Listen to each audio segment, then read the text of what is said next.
Greetings everyone. So today, I'm doing something a bit different. I'm actually going to be renovating this entire 8-foot aquarium. I mean, I know it looks pretty good now, like a lot of people are going to say, why am I changing it? I'm just not overly happy with how the landscaping is in here. Especially given the fact that we're going to be having some juvenile lungfish going in this aquarium soon. And this really coarse, thick type of gravel on bottom. It's not really the best for them, especially when it comes to foraging for food, because a lot of food items can get stuck in underneath that, and it's really hard for juvenile lungfish to try and find that. And obviously we want to grow the lungfish out till they're about 30-40 centimetres, and then they can move over into the 10-foot aquarium, and then when they reach the 2-foot mark again, they'll move out into the ponds. But for now, I'm going to renovate this, and I've been wanting to do this for a while, so I've finally got some time today to do that. We've picked up the sand. We've got some beautiful river sand that we've picked up, and it's going to look really, really good. I'm going to try and do something a little bit creative, something a little bit different with this tank and this aquascaping. So stay tuned. Rightio, so we've got the tank drained. We're nearly ready to start getting all the old substrate out. We just have to catch the last few fish out. All the other fish are here in this holding tank at the moment. Collection there of Australian various rainbowfish, a couple of driftwood catfish and a couple of plecos. Just leftovers from other tanks. All the plants are in there. So yeah, on to the next stage. Wow, that wasn't fun.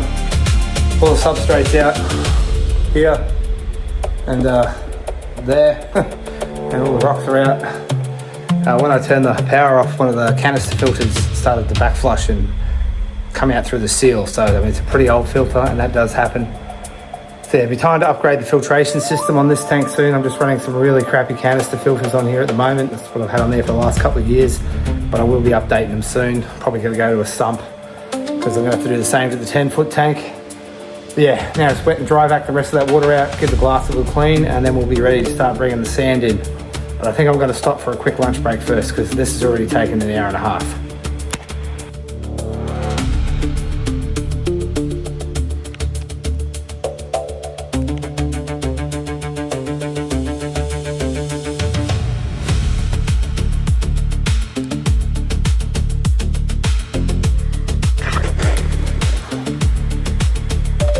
A little bit of progress.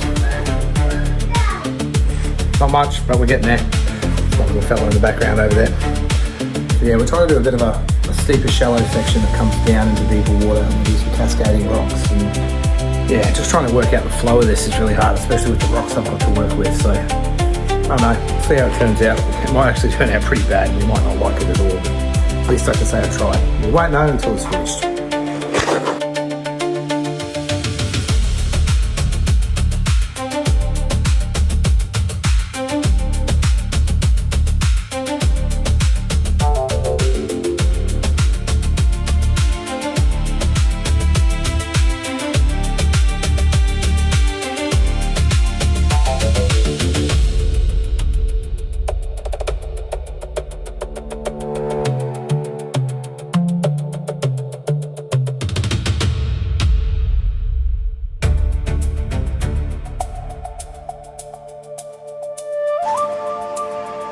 Right, so that's the hard part done.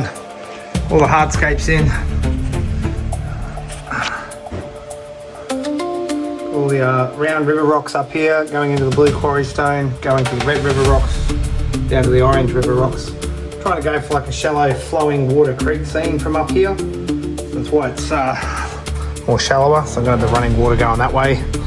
And then, yeah, intakes for the stupid canister filters will be at the back wall there. And yeah, all right, we're at the stage now. We can hook the filters up and start filling it. Oh, labour of love.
finally now, after about 24 hours and another water change, the water's starting to come nice and clear. Should clear up quite nicely now. I've just got to let it do its cycling thing, and yeah, it should all be good. Anyway, that was a labour of love. So the look I was going for, I was trying to do like a cascading creek going into a rocky ledge. And I'm definitely no aquascaper, but you know, you got to all start somewhere, I guess. So I'm pretty happy with how this has turned out. It's looking pretty good. Just gotta wait for it to clear up a bit. We've got several different species of rainbow fish in here. We've got crimson spotted. Pretty confident they're red tail rainbows. I think that's what you call them. Not too cluey on my rainbow fish just yet. And my personal favourite, the one that I do know, which I can't find, is my checkers, which there they are. I love my checkered rainbow fish. They're by far some of the prettiest rainbows I've ever seen. But yeah, I'm pretty stoked. This has come out looking pretty good. Everyone's starting to slowly colour up a bit. It'll take a little while for the rest of that cloudiness to dissipate, but once it does, it'll be pretty nice and clear, and hopefully the plants will start to grow. Got a few more rocks to put up here in this corner. I just haven't picked them up yet, and might do a little bit more Balasinaria and maybe some other plants. But overall, it's all done. I'm pretty happy with how that's turned out. Main idea of this tank was to make sure the lungfish were being able to feel secure, but I could still find them if I needed to. And I know it looks pretty crowded and whatnot, but I can clearly see in amongst all these crevices and in amongst the plants. But we've got a nice big open area for the lungfish to be able to forage when it's time to feed. We'll go and get a couple more of these beautiful little shrimp. These guys are pretty awesome in a tank, good cleanup crew, but the lungfish also absolutely love to eat them as well. Anyway guys, I hope you enjoyed that. I know it's not the best makeover video I've done of tanks and stuff. I don't normally do these type of videos, but I will definitely start doing more of these videos for you guys. So yeah, thanks everyone, and I'll see you next time.